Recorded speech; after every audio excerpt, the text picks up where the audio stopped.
আপনি একটা ধর্ষককে ধরে ধর্ষকের মিডল স্টাম্প বরাবর গুলি করেন। একটা মানুষকে ধরে আপনি শাস্তি দেন, আপনি দেন নাই মানে আপনি ধর্ষককে পালন করতেছেন। 3-4 দিনের ভিতরে অনেক ধর্ষণ হয়েছে আমার দেশে, আপনি একটা ধর্ষককে ধরতে পারলেন না। আজকে যদি হাসিনা দেশে থাকতো আপনাকে আমাকে বুকে গুলি করতো, তাহলে আপনি ধর্ষককে ধরে গুলি করতেছেন না কেন?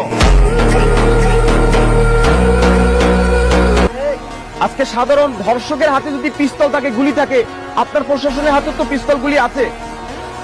আপনি আমাকে সার্চ করেন, আমার কাছে পিস্তল থাকলে আপনি নিয়ে যান, সেটা যদি না পারেন তাহলে নাইমা যান।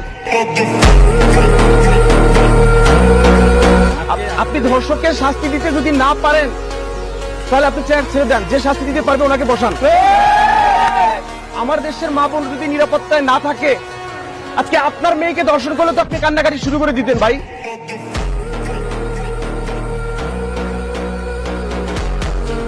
তাহলে আমার দেশে অন্য মেয়েরা যে ধর্ষিত হয় এটার কি কোনো মূল্য নাই? তাদের মান সম্মান নাই? তাহলে আপনি খুঁজতেছেন না কেন? আপনি একটা ধর্ষককে ধরে পিলারে টানাচ্ছেন না কেন?